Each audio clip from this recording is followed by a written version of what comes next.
ओम नमस्ते धर्मप्रेमी सज्जन हो. आपण बघत आहोत ईश्वराची नावं. आर्य समाजाचे संस्थापक श्री स्वामी दयानंद सरस्वती यांनी लिहिलेला हा अनमोल ग्रंथ, ज्याचं नाव आहे सत्यार्थ प्रकाश.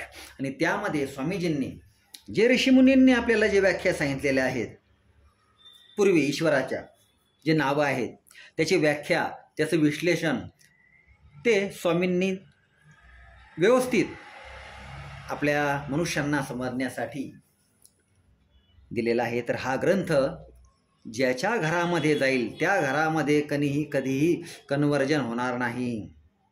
कुठल्याही इतर मतपंथ संप्रदायांमध्ये ना तो स्वतः हा वाचन करणारा माणूस, व्यक्ती, ना त्याची मुलं ना मुली कुठल्याही फंदामध्ये, कुठल्याही जाळामध्ये अडकणार नाहीत.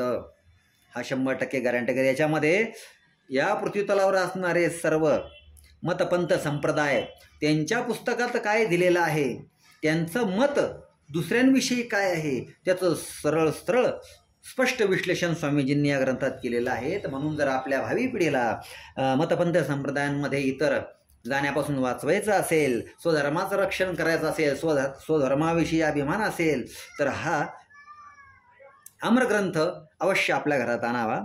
तर आपण बघत होतो ईश्वराचे नावं. आपण मागच्या व्हिडिओमध्ये बघितले ईश्वराचे नाव कुठंस्थ का आहे. तर आज आपण बघणार आहोत ईश्वराचे 3 नावं जे आहेत, जे लिंगानुसार देव, देवी आणि देव, देवी, 3 लिंगांची नावं बघणार आहोत आपण आज. म्हणजे जेव्हा विशेषण होतं व्याकरणानुसार, देव, देवा आणि देवी असे नाव होतं. ठीक आहे. तर या ठिकाणी जेवढे देव या शब्दाचे अर्थ दिलेले आहेत, तेवढेच देवी या शब्दाचे सुद्धा आहेत. तर परमेश्वराचे 3ही लिंगांचे नावं असे आहेत पुढील प्रमाणे. तर ब्रह्म चितिरीश्वरश्चेती.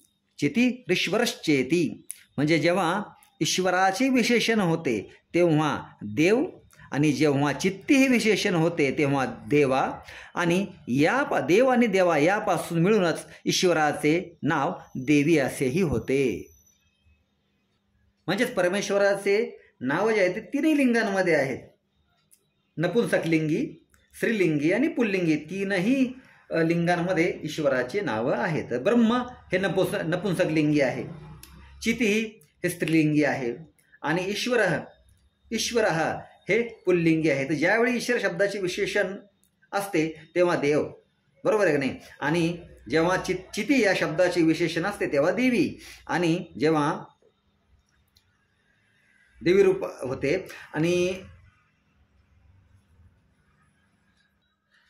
म्हणजेच कोणत्याही लिंगाचा शब्द असला तरी तो ईश्वराचाच वाचक असतो. तर शक्लरू शक्तौ. ठीक आहे. तर या धातूपासून शक्ती हा शब्द बनतो. तर ह्या सर्वं जगत कर्तुम शक्नोती स शक्ती, जो या संपूर्ण विश्वाला, ब्रह्मांडाला बनवण्याचे सामर्थ्य ठेवतो. याच कारणामुळे त्या परमेश्वराचे नाव शक्ती असे आहे. बरोबर नाही. हे सर्व काही बनवण्याचं सामर्थ्य ते एका ईश्वरामध्ये आहे, आणि तोच आपल्या करता करविता आहे. तर त्यामुळे त्याचं नाव काय असं, त्याचं सामर्थ्य त्याच्यामध्ये, शक्ती त्याच्यामध्ये, म्हणून ईश्वराचे नाव शक्ती असे आहे. पुढील नाव बघूया ईश्वराचे, की श्रीं सेवायाम. या धातूपासून स्त्री हा शब्द सिद्ध होतो. आता स्त्री आणि स्त्री या दोघांमध्ये फरक आहे की नाही. आपण काय म्हणतो लोकल भाषेमध्ये स्त्रीला स्त्री म्हणून टाकतो, बरोबर आहे की नाही. तर तसं स्त्री याचा उच्चार स्त्री आहे, आणि जे स्त्रियांना उच्चारला तर त्याचा स आणि त्र असा उच्चार आहे, म्हणजे स्त्री आहे, बरोबर आहे की नाही. तर याच्यामध्ये थोडा फरक असतो, स्त्री आणि स्त्री. तर ह्या श्रीयते सेव्यते सर्वेन जगता विद्वद्भिर्योगीभिश्च स श्रीरीश्वर. तर ज्याचे सेवन सर्व जगत करते ज्याचे सेवन सर्व विद्वान करतात आणि ज्याचे सेवन सर्व योगीजन करतात त्या परमात्म्याचे नाव स्त्री असे आहे. ठीक आहे. सेवन करतात म्हणजे काय? त्याची उपासना करतात. ठीक आहे. सेवन करणे म्हणजे त्याची उपासना करणे. कशाप्रमाणे?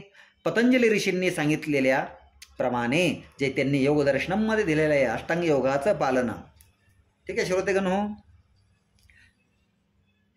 आता पुढल्या व्हिडिओत आपण बघूया ईश्वराचे नाव लक्ष्मी का आहे. ठीक आहे श्रोतेगण हो. ओम नमस्ते.